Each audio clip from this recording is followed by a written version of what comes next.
yang saya hormati, maaf mengganggu waktunya. Di sini saya akan melaksanakan aksi nyata saya ya, dalam modul 1.4 dalam kegiatan guru penggerak saya. Jadi dalam modul 1 itu ada 4 modul, modul 1.1, 1.2, 1.3, dan 1.4. Kemudian saat ini saya sekarang sudah masuk ke modul 2, modul 2.1. Jadi Bapak Ibu, materi yang akan saya sampaikan hari ini yaitu mengenai budaya positif. Jadi budaya positif yang bisa kita munculkan di lingkungan sekolah. Yang pertama, kegiatan yang pertama kita lakukan yaitu ada kegiatan pemantik di sini, kegiatan cobalah buka.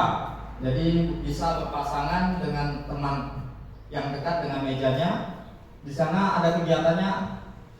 Anda adalah A, tugas Anda adalah mengepalkan tangan Anda. Coba Anda bayangkan bahwa Anda menyimpan sesuatu yang sangat berharga di dalam kepalan tangan tersebut. Anda perlu menjaga benda tersebut sekuat tenaga Anda karena begitu pentingnya untuk kehidupan Anda. Itu untuk yang orang yang A. Kemudian yang satu lagi yang B, tugasnya membujuk merayu supaya kepalan tangan tersebut terbuka. Kira-kira begitu. Mungkin dengan bisa kita lakukan dengan yang dekat gitu. Ini untuk kegiatan pemantik, untuk tujuannya untuk memahami materi. Jadi ada yang ada yang menjadi A dan satu lagi menjadi B. Yang A tugasnya menunjukkan tangan sekuat-kuatnya berusaha supaya tidak dibuka, sedangkan yang B berusaha membujuk supaya membuka. Itu kira-kira.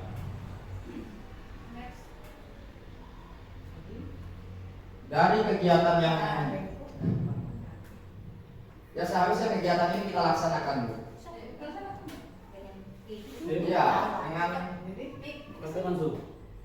Iya, dengan iya dengan yang dekat-dekat saja. Ada yang menggenggam dan ada yang berusaha membuka, merayu atau gimana gitu caranya kan?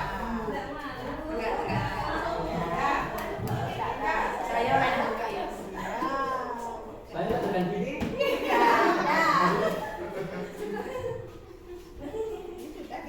Jadi gimana?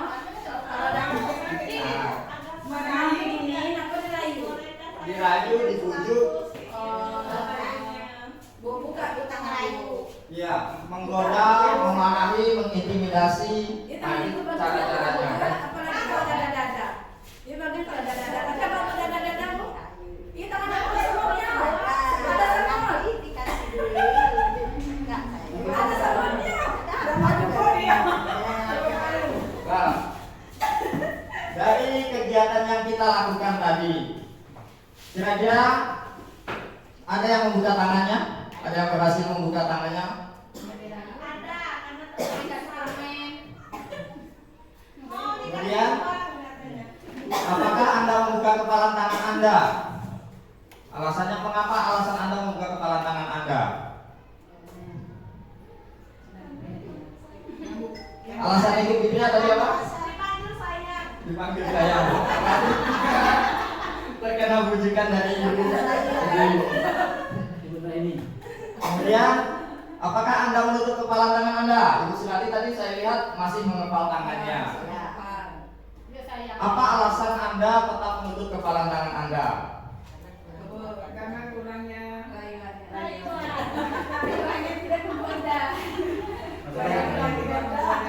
Ketika yang dipegang juga merupakan yang sangat penting. Dalam kegiatan ini sesungguhnya siapa yang memegang kendali? Kontrol dari seseorang, apakah orang yang menggenggam tangan atau orang yang membujuknya? Yang menggenggam.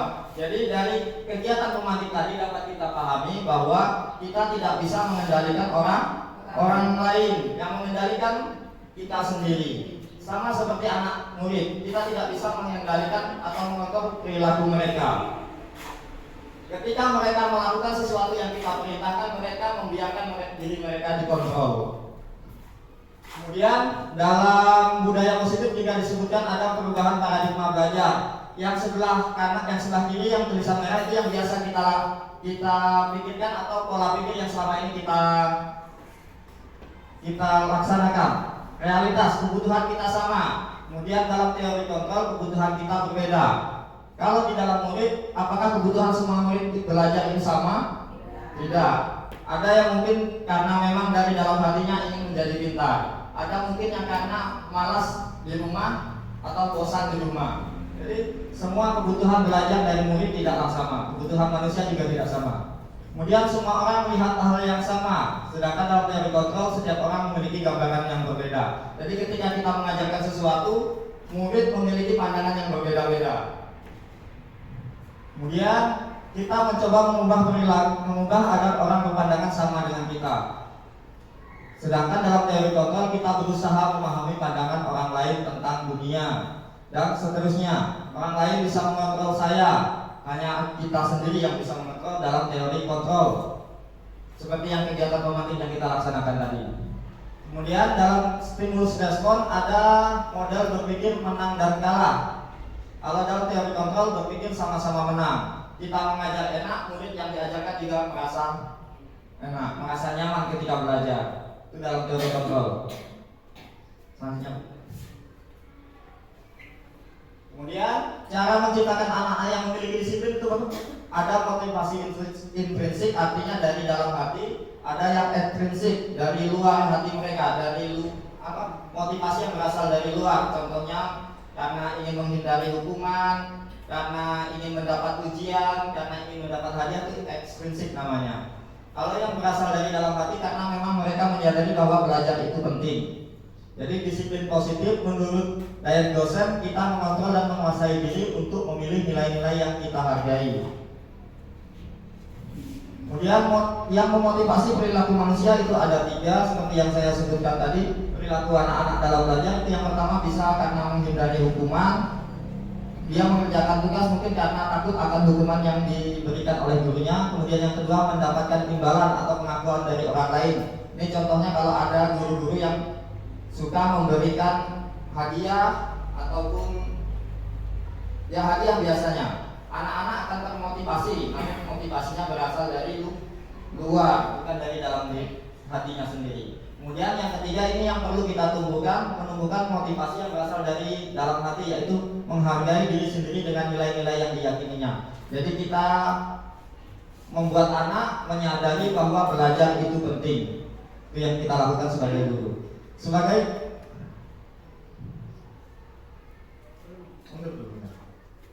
Sebagai guru kita menginginkan murid kita dengan motivasi nomor berapa kira-kira?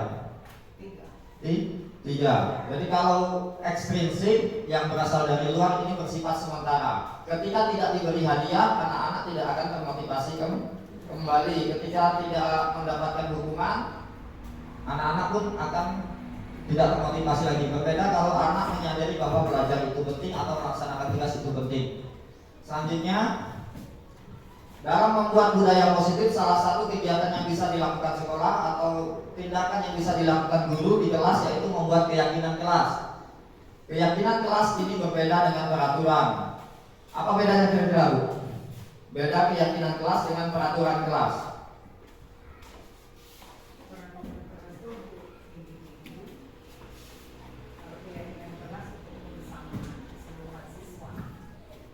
Kalau peraturan untuk individu, kemudian kalau keyakinan untuk bersama. Kan bisa individu mengikuti peraturan ya disiplin, yang enggak. Tapi biasanya tuh kalau peraturan kelas memang untuk semua murid juga. Kalau kita jelaskan, apa perbedaannya kira-kira? Kenapa bukan peraturan saja? Karena kalau dulu kan biasanya yang kita buat kan peraturan kelas 1, 2, 3 sampai banyak gitu biasanya. Kalau sekarang yang kita harus lakukan bukan lagi membuat peraturan kelas, tapi keyakinan kelas untuk bisa memunculkan budaya positif di lingkungan sekolah kita. Apa kira-kira bedanya? Kalau peraturan itu mungkin untuk umum. Untuk ke seluruh sekolah, luar maupun dalam. Tapi kalau untuk keyakinan kelas itu per kelas itu membuat kesepakatan untuk kelasnya. Misal kalau kita mau Yang lebih tepatnya seperti ini. Kalau peraturan itu biasanya yang membuat hanya dan ya Pak. Saya tambahkan, kalau keyakinan kelas itu keyakinan atau keyakinan sekolah itu bersifat lebih abstrak, lebih peraturan. Ya. Kalau peraturan itu dia lebih perinci. Ya. Bisa juga seperti itu Pak. Jadi kalau peraturan lebih rinci, kemudian kalau keyakinan kelas itu nilai garis-garis besarnya saja. Jadi perbedaan dari peraturan dan keyakinan, kalau peraturan itu biasanya yang menetapkan atau yang membuat gurunya. Kemudian kalau keyakinan itu yang membuat peraturan tersebut atau ya peraturan dalam keyakinan kelas itu yang membuat muridnya sendiri. Jadi kita gali, kita minta murid menyampaikan pendapat apa yang harus kita lakukan supaya kelas kita ini menjadi nyaman ketika belajar atau tetap bersih gitu. Jadi mereka sendiri yang mengutarakan pendapatnya. Kemudian pendapat tersebut kita saring, kita tuliskan menjadi beberapa poin. Kemudian dalam poin-poin tersebut kita munculkan nilai-nilainya, misalnya nilai kebersihan, tanggung jawab, disiplin dan sebagainya. Jadi itu perbedaannya. Kalau peraturan bersifat memaksa biasanya, murid harus mengikuti. Kalau kesepakatan itu atas kesepakatan murid dan guru. Guru juga bertanggung jawab mengikuti kesepakatan kelas yang telah dibuat, bukan hanya murid. Selanjutnya Bu. Nah ini, mengapa kita memiliki peraturan tentang penggunaan helm pada saat mengendarai kendaraan roda 2 atau motor? Mengapa kita memiliki peraturan tentang penggunaan masker dan mencuci tangan setiap saat?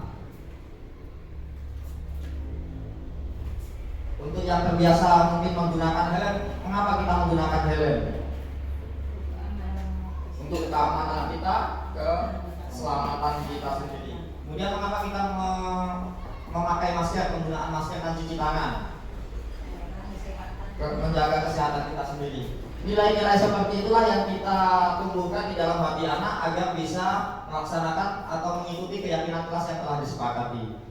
Jadi mereka memiliki kesadaran bahwa bersih di kelasnya bisa sehat, kemudian ketika belajar tidak mengobrol, itu yang kita tumbuhkan di dalam hati anak-anak. Nilai-nilai keselamatan atau kesehatan inilah yang kita sebut sebagai suatu keyakinan, yaitu nilai-nilai kebajikan universal yang disepakati secara tersirat dan tersirat, lepas dari latar belakang suku, negara, bahasa maupun agama. Jadi keyakinan-keyakinan ini telah disepakati secara umum. Seperti tanggung jawab, disiplin itu kan di seluruh dunia sudah menyepakati kalau disiplin itu seperti ini, tanggung jawab itu seperti ini. Kemudian tantangan, sebutkan nilai kebajikan yang dituju dari peraturan yang tercantum di kolom sisi kiri. Contoh nilai kebajikannya itu kehormatan, peduli, integritas, kejujuran, pelayanan, keamanan dan sebagainya. Yang pertama, kembalikan barang ke tempatnya. Ini nilai kebajikan apa yang kita munculkan? Apa Bu? Kedisiplinan. Tanggung jawab atau disiplin? Tanggung jawab biasanya Bu. Jadi ketika dia meminjam barang, meletakkan barang kembali ke tempatnya. Kemudian hadir di sekolah 15 menit sebelum pembelajaran dimulai. Disiplin ya. Gunakan masker, nilai kesehatan tadi. Ya, seperti yang sebelumnya kita bahas tadi. Dilarang mengganggu orang lain. Nah, nilai-nilai itu Pak.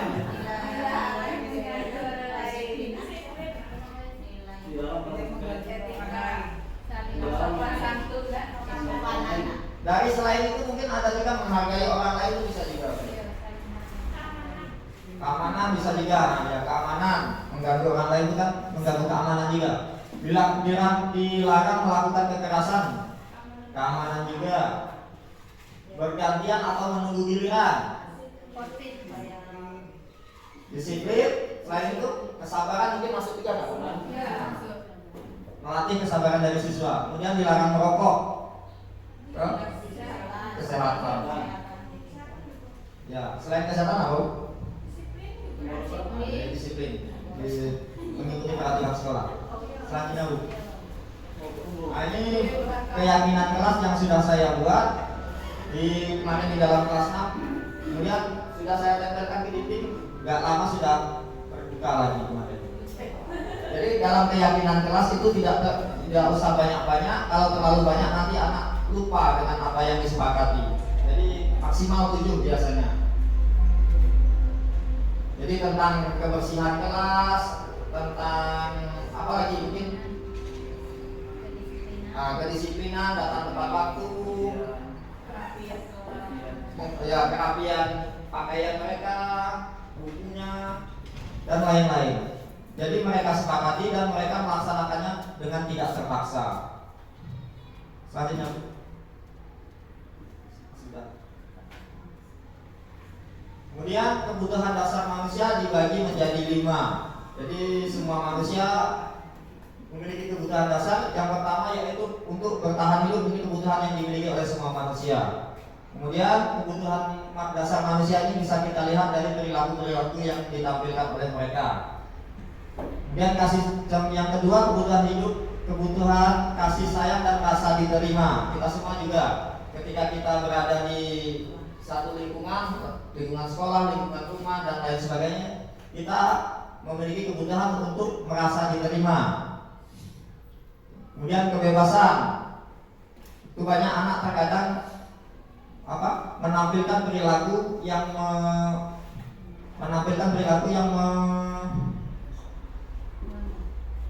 tentang kebebasan ini. Ya, mereka biasanya tidak mau mengerjakan tugas, mereka merasa tidak bebas. Kemudian kesenangan ketika mereka mengerjakan tugas dengan senang, biasanya tugasnya akan lebih bagus. Kemudian penguasaan, contohnya yang anak-anak yang suka ngatur-ngatur temannya, itu menandakan anak tersebut memiliki kebutuhan penguasaan. Jadi ini 5 kebutuhan dasar yang disampaikan oleh William Glasser dalam Choice Theory, nama artikelnya. Kemudian posisi kontrol guru. Jadi di sekolah kita ini seorang guru itu bisa berperan menjadi 5 dalam mengontrol perilaku murid. Yang pertama yang sering kita lakukan mungkin penghukum. Untuk mengontrol perilaku murid, misalnya kalau yang sering terlambat, sering tidak buat PR, kita biasanya menghukum. Selanjutnya membuat merasa bersalah. Kalau penghukum tadi mungkin biasanya orangnya nadanya dengan nada tinggi, marah-marah. Kalau membuat merasa bersalah ini biasanya dengan nada lemah lembut, membuat anak merasa bersalah sekali. Kadang sampai anak menangis sendiri ketika mendengarkan apa yang diucapkan ibunya. Itu namanya membuat merasa bersalah. Kemudian yang ketiga, di posisi kontrol teman. Jadi guru memposisikan dirinya sebagai teman ketika menghadapi perilaku anak yang salah. 1, 2, 3 ini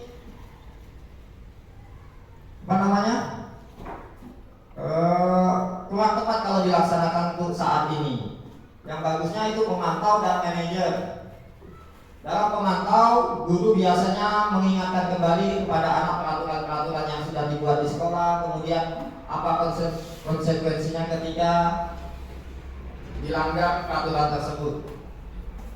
Kemudian kalau dalam posisi manajer, biasanya gurunya mengarahkan.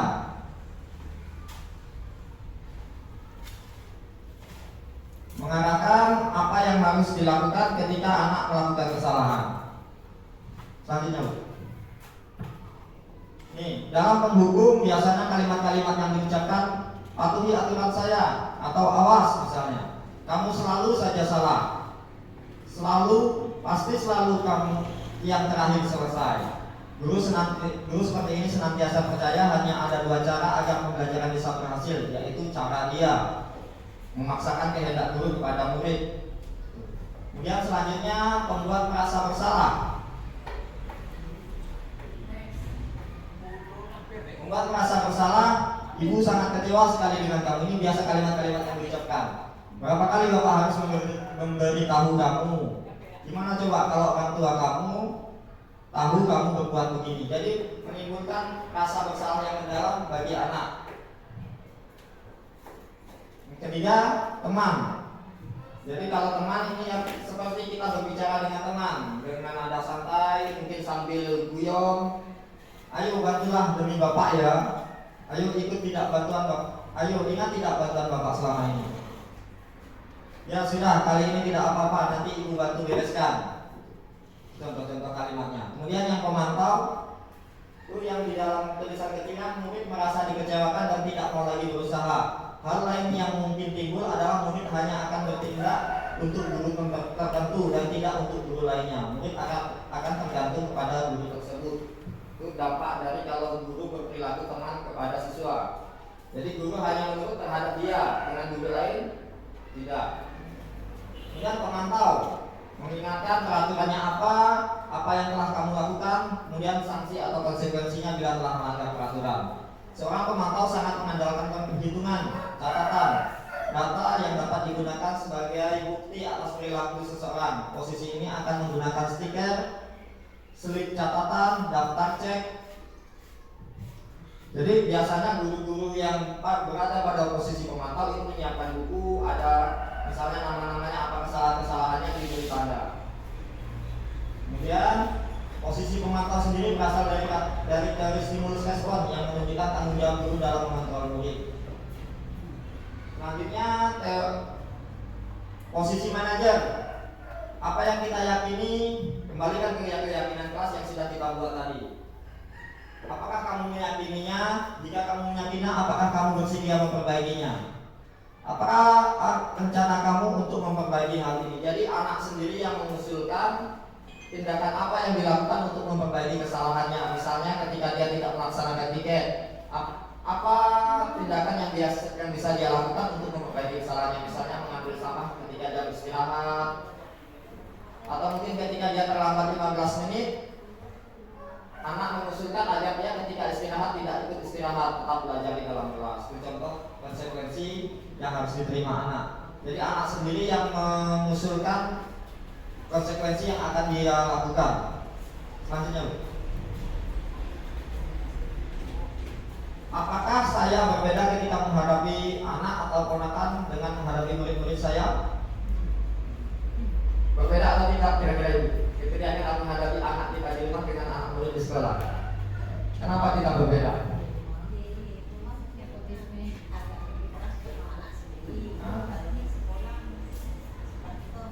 Terbatas.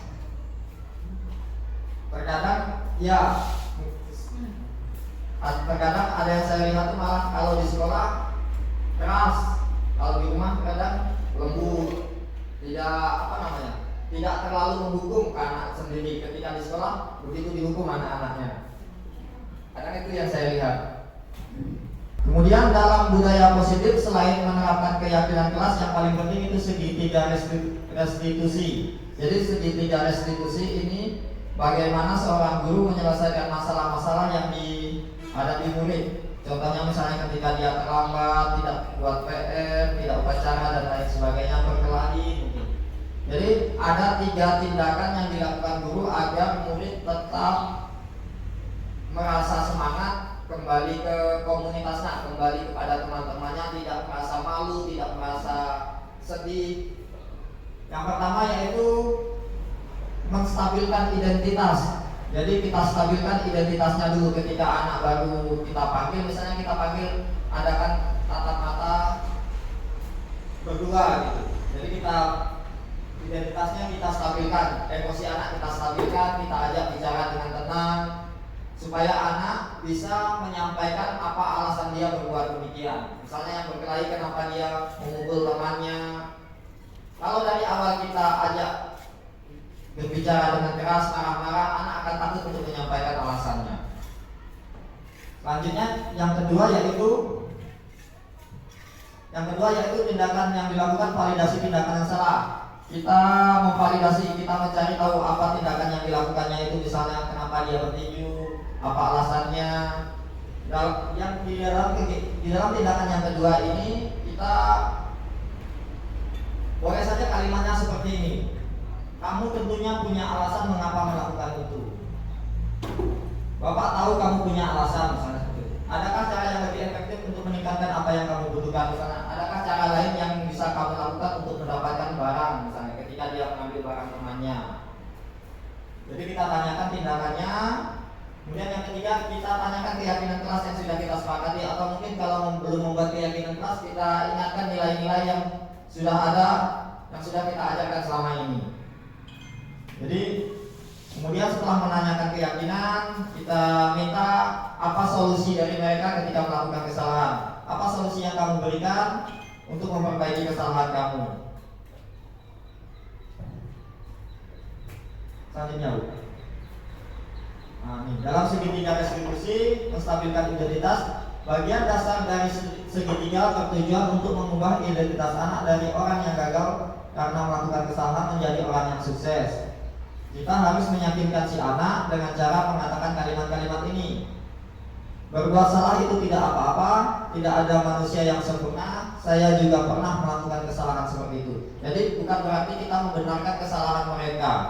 Kita menganggap kesalahan manusia itu pasti pernah berbuat salah, itu intinya. Jadi berbuat salah itu tidak apa-apa. Kita pun sebagai guru tentu juga pernah melakukan kesalahan. Itu untuk menguatkan hati anak supaya emosinya stabil. Kemudian kita bisa menyelesaikan ini. Bapak Ibu tidak tertarik mencari siapa yang salah, tapi Bapak Ibu ingin mencari solusi dari permasalahan ini. Kamu berhak merasa begitu. Misalnya anak merasa marah ketika barangnya diambil kemudian memukul temannya. Dia tentu merasa berhak marah ketika barangnya diambil. Kemudian ada tindakan yang kedua, yaitu validasi tindakan tadi seperti yang saya bilang tadi, menanyakan apa alasan dari perbuatan yang dia lakukan. Kalimat-kalimatnya itu dilakukan tanpa menghakimi. Contohnya, padahal kamu bisa melakukan yang lebih buruk dari ini ya. Kamu pasti punya alasan mengapa melakukan hal itu. Kamu patut bangga pada dirimu sendiri karena kamu telah melindungi sesuatu yang penting buatmu. Kamu boleh mempertahankan sikap itu, tapi kamu harus menambahkan sikap yang baru. Kemudian selanjutnya yang ketiga, yaitu menanyakan keyakinan. Apa yang kita percaya sebagai kelas atau keluarga? Apa keyakinan kelas kita? Nilai-nilai apa yang telah kita sepakati itu contohnya. Apa bayangan kita tentang kelas yang ideal? Kamu mau menjadi orang seperti apa? Itu pertanyaan-pertanyaan ketika menanyakan keyakinan kelas pada anak. Menanyakan keyakinan. Apa yang mereka yakini, nilai-nilai apa yang mereka yakini di dalam hidupnya. Yang selanjutnya, Bu. Jadi mengenai budaya positif, dua hal penting yang harus mungkin kita mulai di lingkungan sekolah kita. Yang pertama, membuat keyakinan kelas. Jadi mengubah peraturan menjadi keyakinan. Keyakinan itu disepakati oleh semua anggota kelas, baik siswa maupun guru. Ketika anak menyepakati, tentu tidak ada paksaan di sana. Kemudian konsekuensinya juga dibuat supaya ketika melanggar tetap ada konsekuensi yang harus diterima anak. Selanjutnya juga yang kedua yang paling penting itu menerapkan segitiga restitusi dalam menyelesaikan permasalahan-permasalahan yang dihadapi anak, baik itu tadi seperti tidak buat PR, tidak upacara dan lain sebagainya. Dalam segitiga restitusi tadi ada 3 tindakan yang dilakukan. Apa yang pertama tadi, Bu? Itu yang kedua. Yang pertama tadi menstabilkan identitas. Yang kedua, validasi tindakan yang salah. Kemudian yang ketiga, menanyakan keyakinan. Kemudian setelah menanyakan keyakinan, baru kita minta solusi dari anak sendiri, bagaimana cara mereka menyelesaikan permasalahannya. Apakah dengan minta maaf kalau dia bertengkar, berjanji tidak mengulangi lagi dan sebagainya.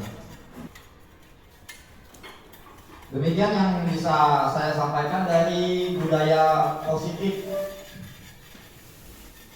Saya akhirnya, assalamualaikum warahmatullahi wabarakatuh.